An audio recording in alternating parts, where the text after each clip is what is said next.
बिस्मिल्लाहिर्रहमानिर्रहीम। अस्सलाम वालेकुम डियर स्टूडेंट्स।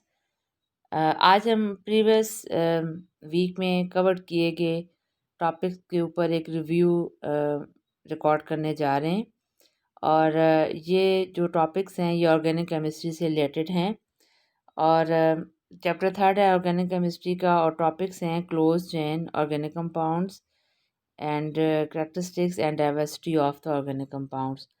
कवर टॉपिक्स जो हैं ये 28 सितंबर से 3 अक्टूबर के दरमियान पढ़ाए गए टॉपिक्स का रिव्यू है। लास्ट वीक में हमने डिस्कस किया था classification of the organic compounds में ओपन चेन या acyclic organic compounds. Close chain जो ऑर्गेनिक कंपाउंड्स होते हैं उनका दूसरा नाम साइक्लिक कंपाउंड्स होता है और ये साइक्लिक कंपाउंड जो हैं इनको क्लोज चेन क्यों कहा जाता है कि इसमें कार्बन वन जो है वो लास्ट कार्बन के साथ मिलके क्लोज चेन बना देता है।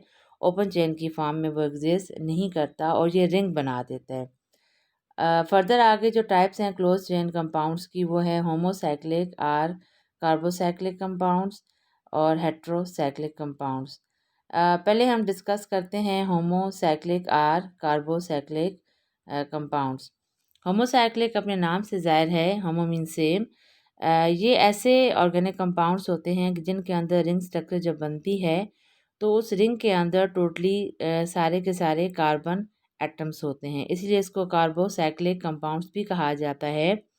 इसी बेस पे होमोसाइक्लिक कंपाउंड जो है वो मज़ीद दो टाइप्स में डिवाइड होते हैं, aromatic compounds and alicyclic compounds.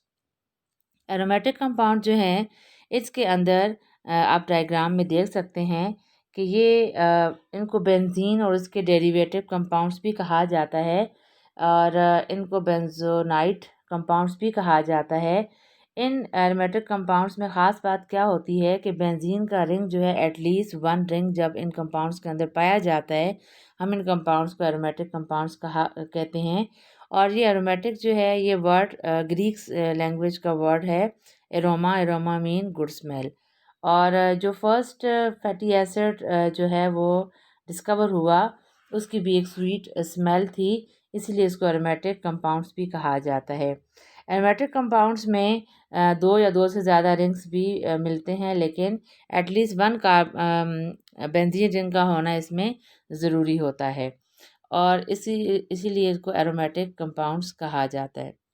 दूसरी टाइप जो है होमोसाइक्लिक कंपाउंड्स की वो है एलिसाइक्लिक कंपाउंड्स। अब चूँकि स्ट्रक्चर से ये चीज़ ज़ाहिर है, ये नॉन बेंजोनाइट कंपाउंड्स होते हैं, इनमें रिंग्स तो होते हैं लेकिन बेंजीन की तरह के रिंग नहीं होते।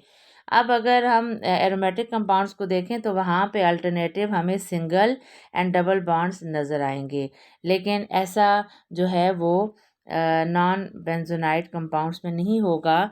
अब ये जो एलिसाइक्लिक कंपाउंड्स होते हैं ये मोड ऑफ फॉर्मेशन में ज़रा से मुख्तलिफ होंगे, लेकिन ये केमिकल प्रॉपर्टीज़ में बिल्कुल अल्केन की तरह होते हैं। इन कंपाउंड्स के नाम के साथ साइक्लो का वर्ड लिखा जाता है, जैसे साइक्लोब्यूटेन एंड साइक्लोहेक्सेन। हम यहाँ देख सकते हैं इस डायग्राम में कि हमारे पास स्ट्रक्चर में 4 कार्बन के एटम्स हैं और इनका जनरल फार्मूला CnH2n हो जाता है और इसमें सारे के सारे जो कार्बन के एटम्स हैं इनमें कोई भी एटम जो है कार्बन के अलावा नहीं होता और ये रिंग स्ट्रक्चर बनाते हैं। नेक्स्ट टाइप है होमोसाइक्लिक के टाइप के अलावा हेट्रोसाइक्लिक कंपाउंड्स। अपने नाम से ज़ाहिर है इसमें जो रिंग स्ट्रक्चर होगी उसमें सारे के सारे एटम्स जो हैं वो कार्बन पे कंसिस्ट नहीं करेंगे। उसमें कुछ एटम्स ऐसे होंगे एक या एक से ज़्यादा, they are may be hydrogen, sulphur, nitrogen, oxygen और एनी हेलोजन। तो कहने का मतलब ये हुआ कि हेट्रोसाइक्लिक कंपाउंड वो कंपाउंड्स होते हैं ऑर्गेनिक कंपाउंड्स की क्लास के अंदर कि जिनमें सारे के सारे जो है वो कार्बन के एटम्स मिलके रिंग स्ट्रक्चर नहीं बनाते, बल्कि एटलीस्ट वन या एक से ज़्यादा अदर एलिमेंट्स हो सकते हैं। अब इस चीज़ को समझने के लिए अगर देखा जाए तो यहाँ पे हर एच पे एक कार्बन है, 4 कार्बन है और 5वां कार्बन की बजाय यहाँ पे जो है वो सल्फ़र है। अब सल्फ़र की वजह से ये जो है ये एरोमेटिक कंपाउंड नहीं है, बल्कि ये हेटेरोसाइक्लिक कंपाउंड में कंसिस्ट हो जाएगा। इसको हम थायोफीन पढ़ेंगे।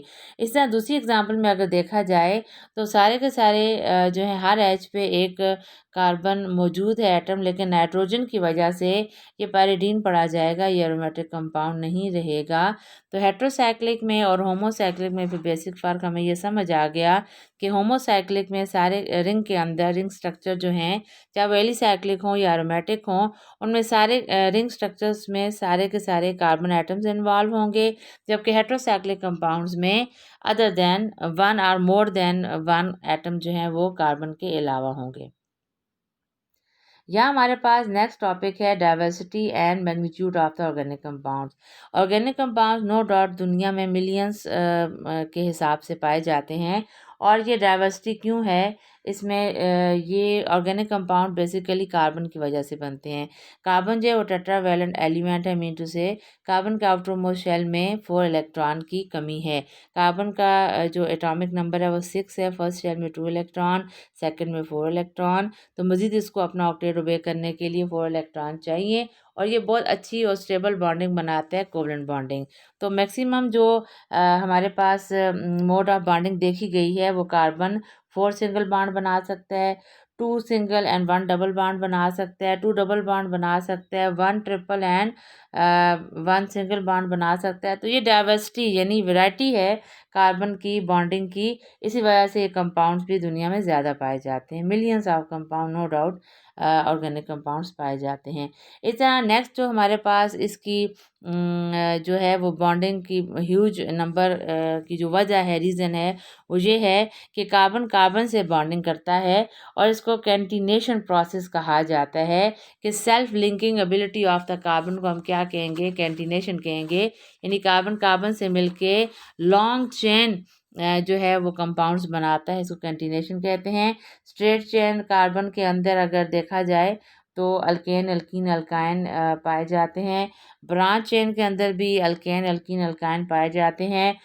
क्लोज चेन को अगर देखा जाए, कुछ देर पहले हमने डिस्कस किया, तो क्लोज चेन में हमारे पास होमोसाइक्लिक कंपाउंड हैं, हेटेरोसाइक्लिक कंपाउंड है। होमोसाइक्लिक में हमारे पास एलिसाइक्लिक कंपाउंड है, एरोमेटिक कंपाउंड है, और हेटेरोसाइक्लिक में भी हमारे पास जो है डिफरेंट कंपाउंड्स हैं, और साइक्लोअल्केन साइक्लोअल्कीन साइक्लोअल्काइन पाए जाते हैं। तो कहने का मतलब ये हुआ कि जब कार्बन कार्बन से मिलके सेल्फ लिंकिंग एबिलिटी इसके अंदर जब इम्प्रूव मज़ीद होती जाती है, तो हमारे पास वैरायटी हो जाती है कार्बन के कंपाउंड्स की। पीरियोडिक टेबल में कोई भी ऐसा एलिमेंट और नहीं जिसमें कार्बन जैसी ये प्रॉपर्टी पाई जाए। कार्बन कार्बन से जब मिलता है तो हाइड्रोजन के साथ मिलके ये हाइड्रोकार्बन्स बनाता है, लेकिन कार्बन में ये एबिलिटी भी होती है कि दूसरे एटम्स के साथ बॉन्ड बना के डेरिवेटिव्स बनाता है। अरेंजमेंट ऑफ एटम्स, कार्बन जो है इसके अंदर ये एबिलिटी भी है कि ये डिफरेंट अरेंजमेंट को शो करता है, जिसको हम आइसोमेरिज्म कहते हैं। और यहाँ अगर एग्जांपल देखी जाए तो ये हमारे पास 2 कंपाउंड हैं, 2 मॉलिक्यूल शो हो रहे हैं, ईथर एंड अल्कोहल। ईथर में ऑक्सीजन लिंकेज के ज़रिए 2 मेथाइल ग्रुप जो है वो अटैच हैं, जबकि अल्कोहल में जो है ये ईथेन है, जिसमें एक हाइड्रोजन के रिप्लेसमेंट से हाइड्रोक्सिल ग्रुप यहाँ पे अटैच है। अगर हम गौर से देखें तो दोनों कंपाउंड्स में नंबर ऑफ कार्बन एटम जो हैं वो इक्वल है, और हमारे पास जो मॉलिक्यूलर फार्मूला बनता है दोनों कंपाउंड्स का वो C2H6O बनता है। लेकिन रिप्रेजेंटेशन दोनों एटम्स की दोनों मॉलिक्यूल्स की मुख्तलिफ है। तो इस किस्म के कंपाउंड को जो कार्बन की वजह से हो रहा है, इसको हम आइसोमेरिज्म कहते हैं इस प्रोसेस को, और दोनों जो मॉलिक्यूल्स हैं वो एक दूसरे के स्ट्रक्चरल आइसोमर्स कहलाते हैं। नेक्स्ट हमारे पास प्रॉपर्टी है कि क्यों, रीज़न हमारे पास कि क्यों कार्बन जो है वो इतनी बड़ी अमाउंट में इतनी डिफरेंट कंपाउंड्स बना रहा है मिलियंस के हिसाब से हर साल। इसकी वजह ये भी है कि strength of covalent bond of the carbon atom जो है वो ज़्यादा होती है। ये स्टेबल मॉलिक्यूल बनाते हैं कोवलेंट बॉन्ड के थ्रू। साइज़ एटम के कार्बन एटम का चूँकि वेरी स्मॉल होता है, तो इसी वजह से कार्बन एटम जो हैं वो आसानी से जो है वो स्ट्रॉन्ग कोवलेंट बॉन्ड की तरफ मूव करते हैं, और ये आपस में कार्बन कार्बन और कार्बन हाइड्रोजन मिलके का हाइड्रोकार्बन्स भी बनाते हैं। और डेरिवेटिव्स जब बनाते हैं तो डेरिवेटिव्स का मतलब क्या होगा कि कार्बन और हाइड्रोजन के अलावा कोई और एलिमेंट भी इनके साथ बॉन्डिंग जिनसे कार्बन करने को तैयार हो जाता है। और अच्छी सूटेबल स्टेबल बॉन्डिंग जो है वो कार्बन करता है किसके साथ? हाइड्रोजन के साथ, ऑक्सीजन के साथ, नाइट्रोजन के साथ, सल्फर एंड हैलोजन के साथ। ये प्रॉपर्टी जो कार्बन की है ये इसको इस काबिल बनाती है कि लॉन्ग चेन जो है वो मॉलिक्यूल्स बनाए and large number of compounds बनाए। नेक्स्ट हमारे पास है characteristics of the organic compounds. Organic compound जो होंगे उसमें हाइड्रोकार्बन्स भी आ जाते हैं, उसमें उसके डेरिवेटिव्स भी आ जाते हैं। तो सबसे पहली बात आती है कंपोजिशन की। चाहे हाइड्रोकार्बन्स हो उसमें भी carbon as a major element होगा, डेरिवेटिव्स हो उसके अंदर भी carbon as a major element होगा। और ऑक्सीजन, नाइट्रोजन, सल्फर, फास्फोरस और हैलोजन जब मिलेंगे तो हाइड्रोकार्बन से आगे डेरिवेटिव्स बनेंगे। कोलोन नेचर जो है इसके अंदर स्ट्रांग होती है, ये single covalent bond, double covalent bond, triple covalent bond बनाता है कार्बन अदर कार्बन के साथ मिलके। सॉल्बिलिटी की अगर बात की जाए तो पोलर जो मॉलिक्यूल्स होते हैं कोवलेंट बॉन्डिंग के थ्रू जो डिसिमिलर एटम्स के दरमियान बनते हैं due to the difference of their electronegativity difference between the bonded atoms. यानी वो बॉन्ड जो कि वो एटम जो कि कोवलेंट बॉन्ड के ज़रिए और कार्बन की मौजूदगी में जब ये जो है वो चाहे हाइड्रोकार्बन्स हैं या उसके डेरिवेटिव्स हैं, जब ये डिसिमिलर एटम्स के दरमियान ये बॉन्ड कोवलेंट बॉन्ड बनता है तो दोनों एटम्स की जो है इलेक्ट्रोनेगेटिविटी डिफरेंस की वजह से पोलैरिटी कॉज होती है। उन पोल्स की वजह से जो है वो एक ही मॉलिक्यूल के अंदर टू पोल्स बन जाते हैं, पार्शियल पॉजिटिव और पार्शियल नेगेटिव। और अगर सिमिलर एटम्स के दरमियान ये बॉन्ड बने तो due to the electronegativity difference जो कि ज़ीरो होता है, नॉन पोलर मॉलिक्यूल बनते हैं। तो वाटर के अंदर जो है ये ऑर्गेनिक कंपाउंड ये डिज़ोल्व सारे के सारे नहीं होते अगर उनकी केमिस्ट्री उनसे ना मिलती हो। लाइक डिज़ोल्व लाइक का असूल देखा जाता है, इस प्रिंसिपल को देखा जाता है। इसका मतलब क्या है कि ऑर्गेनिक कंपाउंड जो होंगे वो ईथर, बेंजीन, कार्बन टेट्राक्लोराइड में डिज़ोल्व हो जाते हैं। क्यों? इसलिए कि वो नेचर में वो पोलर हैं। जबकि मोस्ट ऑफ कंपाउंड जो है वो वाटर के अंदर इंसॉल्युबल होते हैं क्योंकि वो क्या होंगे? नॉन पोलर होंगे। वाटर जो है वो पोलर सॉल्वेंट होता है। अब चूँकि ऑर्गेनिक कंपाउंड्स के मेल्टिंग पॉइंट्स और बॉइलिंग पॉइंट लो क्यों होते हैं कि ऑर्गेनिक कंपाउंड जो है जनरली वो जब अपने इलेक्ट्रॉन को शेयर करते हैं तो वो कोवलेंट बॉन्डिंग का मोड फॉलो करते हैं। वहाँ complete transfer of electron from one atom to other atom नहीं हो रही, जिसके नतीजे में ये इनके जो मेल्टिंग और बॉइलिंग पॉइंट्स हैं वो लो होते हैं। बहुत मतलब हाई टेम्परेचर नहीं चाहिए इनके दरमियान बॉन्डिंग को ब्रेक करने के लिए, क्योंकि इलेक्ट्रॉन जो हैं वो दोनों एटम्स के दरमियान शेयर हो रहे होते हैं। तो वो इलेक्ट्रोस्टैटिक फोर्स जो कि ऑपोजिट चार्जेस के दरमियान होती है इन द आयनिक बॉन्ड वो यहाँ पे मिसिंग होती है और ये आसानी से वोलेटाइल भी हो जाते हैं। वोलेटाइल मीन ये रूम टेम्परेचर पे आसानी से वेपर्स में कन्वर्ट हो जाते हैं। अगर थर्मल इंस्टेबिलिटी की बात की जाए तो थर्मली ऑर्गेनिक कंपाउंड जो हैं वो स्टेबल नहीं होते। टेम्परेचर हाई होने पे ये आसानी के साथ डिकम्पोज हो जाते हैं, टूट जाते हैं स्मॉलर मॉलिक्यूल्स में। इस प्रॉपर्टी को हम जो है वो कमर्शियली बहुत इसकी इम्पॉर्टेंस होती है। इस प्रॉपर्टी को क्रैकिंग ऑफ द पेट्रोलियम भी कहा जाता है। मिसाल दी गई है, पेट्रोलियम जो है हमारे पास क्रूड ऑयल जिसे कहा जाता है, it is combination of the alkanes, cycloalkanes and other molecules और कंपाउंड्स। तो नतीजा क्या होता है कि लॉन्ग चेन जो हैं वो हाइड्रोकार्बन्स ब्रेक होके स्मॉलर चेन हाइड्रोकार्बन्स में कन्वर्ट हो जाते हैं और इस प्रोसेस को हम क्रैकिंग प्रोसेस कहते हैं। इसका मतलब क्या है कि जैसे टेम्परेचर हाई होता है तो इनके अंदर उस टेम्परेचर के ख़िलाफ़ रेजिस्टेंस करने की पावर कम होती है, थर्मली ये स्टेबल नहीं होते। इनफ्लेमेबिलिटी का मतलब क्या होगा कि ऑर्गेनिक कंपाउंड जो हैं इनको आसानी के साथ आग लग जाती है और in the presence of the air burning process आसानी के साथ होता है और कार्बन डाइऑक्साइड और वाटर जो है वो huge amount of the energy release होता है। मिसाल मैं आपको दूंगी जनरली फ्यूल्स की। फ्यूल जो होते हैं वो ऑर्गेनिक कंपाउंड होते हैं नेचर में। मिसाल है हमारे पास wood, coal, oil and natural gas and their combustion process जो है वो large amount of energy produce करती है। मिसाल इसकी यूँ दी जा सकती है, घरों में जब हम खाना पकाने के लिए गैस के सिलेंडर या चूल्हे को ऑन करते हैं तो नतीजा क्या होता है कि उस पे खाना पकाया जाता है। गैस के जो गीज़र है वो पानी को गर्म करते हैं। हीटर से हम गर्म सर्दियों में जो है वो अपने आप को और अपने एटमॉस्फेयर को गर्म करते हैं। लेकिन होता क्या है इसके प्रोसेस के दौरान कि वो जो सुई गैस है, it is a organic compound methane. अब मीथेन जो है इसको जब ये प्रोसेस हो रहा होता है, इसका burning in the presence of the oxygen, तो ये कार्बन डाइऑक्साइड प्रोड्यूस करती है, ये वाटर वेपर्स प्रोड्यूस करती है और ये एनर्जी प्रोड्यूस करती है। वो एनर्जी एक्सोथर्मिक एनर्जी है कि हीट रिलीज़ हो रही है सिस्टम से बाहर। इसी वजह से हम उस हीट के थ्रू जो है इंडस्ट्री चला रहे हैं, हम उस हीट के थ्रू जो है गाड़ियाँ चला रहे हैं, हम उस हीट के थ्रू जो है गीज़र के ज़रिए पानी को गर्म करते हैं, अपने खाने को पकाते हैं। It's totally the burning of the organic compound is the exothermic process. Reactivity की अगर बात की जाए तो रिएक्टिविटी में ये इन्वॉल्व होते हैं ऑर्गेनिक कंपाउंड। ये बहुत स्लो इनके रिएक्शंस होते हैं as compare to the inorganic substances, mean to say ionic compounds की निस्बत कोवलेंट कंपाउंड जो हैं, ऑर्गेनिक कंपाउंड जो हैं, ये ज़्यादा रिएक्टिव नहीं होते और इनको हीट रिक्वायर्ड होती है कि जिसके ज़रिए ये आगे फर्दर प्रोसीड कर सकें और प्रॉपर एक कैटलिस्ट की ज़रूरत होती है ताकि रिएक्शन को स्पीड अप किया जाए। कैटलिस्ट स्टूडेंट्स वो केमिकल होता है जो कि केमिकल रिएक्शन को स्पीड अप करने के लिए यूज़ होता है, but it doesn't take part in the chemical reaction और एंड पे ये हमें दोबारा से ऑब्टेन हो जाता है। कैटलिस्ट की बात कर रही हूँ। ये रिएक्शन को स्पीड अप करता है। अनेक कंपाउंड्स के रिएक्शंस में बहुत कम इन्वॉल्वमेंट होती है कैटलिस्ट की, लेकिन कोवलेंट कंपाउंड जो होते हैं या ऑर्गेनिक कंपाउंड जो होते हैं, वहाँ पे कैटलिस्ट के बगैर ये प्रोसेस पॉसिबल नहीं है उनका chemical reaction.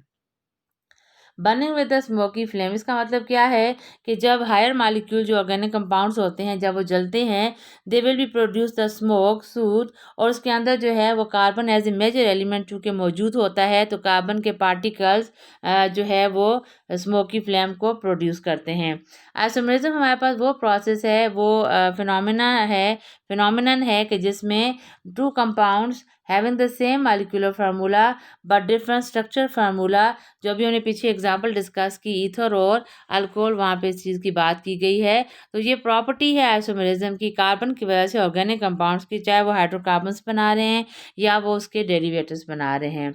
Non ionic reactor का मतलब क्या होगा कि जो हमारे पास ऑर्गेनिक कंपाउंड्स हैं वो आयंस कभी भी नहीं बनाते और इसकी वजह क्या होगी कि उनके मॉलिक्यूलर जो रिएक्शंस हैं वो स्लो भी होते हैं। ऑर्गेनिक कंपाउंड्स के अंदर चूँकि कोवलेंट बॉन्डिंग है किसके दरमियान, कार्बन कार्बन के दरमियान, कार्बन और हाइड्रोजन के दरमियान, तो इलेक्ट्रोनेगेटिविटी कार्बन कार्बन की बिल्कुल ज़ीरो हो जाती है, लेकिन कार्बन हाइड्रोजन की डिफरेंस इंतहाई कम होता है जिसकी वजह से ये नेचर में नॉन पोलर हो जाते हैं। सिमिलैरिटी इन द बिहेवियर, यहाँ बात की जा रही है होमोलॉगस सीरीज़ की। होमोलॉगस सीरीज़ किसे कहते हैं कि हमारे पास हाइड्रोकार्बन्स की 3 बड़ी क्लासेस हैं, अल्केन, अल्कीन, अल्काइन। लेकिन अब अगर अल्केन में कोई भी फंक्शनल ग्रुप अटैक करता है और by the replacement of 1 hydrogen जब डेरिवेटिव बनता है, तो पूरी की पूरी जो क्लास होगी मीथेन से लेके डिकेन तक, उसमें अगर फंक्शनल ग्रुप सिमिलर ऐड हो गया है तो पूरी की पूरी जो सीरीज़ है उसका केमिकल और फिजिकल प्रॉपर्टीज सिमिलर होंगी because they have the same functional group. Electrically conductivity को अगर देखा जाए तो they are poor conductor of the electricity both in the fuse state and in the solution form.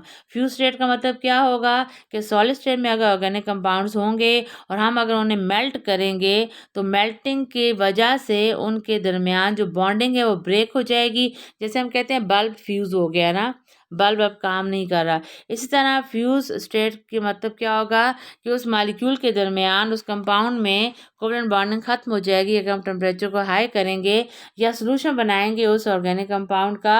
तो due to the presence of the non polar covalent bonds most of the organic compound जो है वो electrically जो है वो conductivity के काबिल नहीं होते, they are poor conductors of the electricity. इसी चीज़ को हम रिलेट कर सकते हैं इलेक्ट्रोलाइट्स के साथ।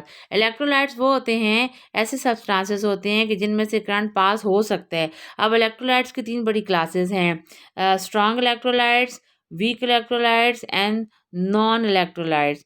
तो जो है हमारे पास थर्ड जो क्लास है जिसको हम नॉन इलेक्ट्रोलाइट्स कहते हैं, वो टोटली हमारे पास ऑर्गेनिक बॉन्डिंग उनमें ऑर्गेनिक कंपाउंड्स है और कोवलेंट बॉन्डिंग उनके दरमियान पाई जाती है। फर्स्ट 2 क्लासेस जो हैं वो फर्स्ट जो स्ट्रॉन्ग इलेक्ट्रोलाइट्स होते हैं उनके अंदर आयनिक बॉन्डिंग पाई जाती है और सेकंड जो है उनमें आयनिक बॉन्डिंग होती है लेकिन वो पार्शियली आयोनाइज़ होते हैं, जबकि थर्ड जो है वो ऑर्गेनिक कंपाउंड्स हैं जो कि इलेक्ट्रिकली पुअर कंडक्टर होते हैं हीट एंड इलेक्ट्रिसिटी का। It's end of the lecture. I hope आपको समझ आ गई होगी। किसी किस्म की कन्फ्यूजन की सूरत में आप स्टडी ग्रुप में डिस्कस कर सकते हैं। Thank you.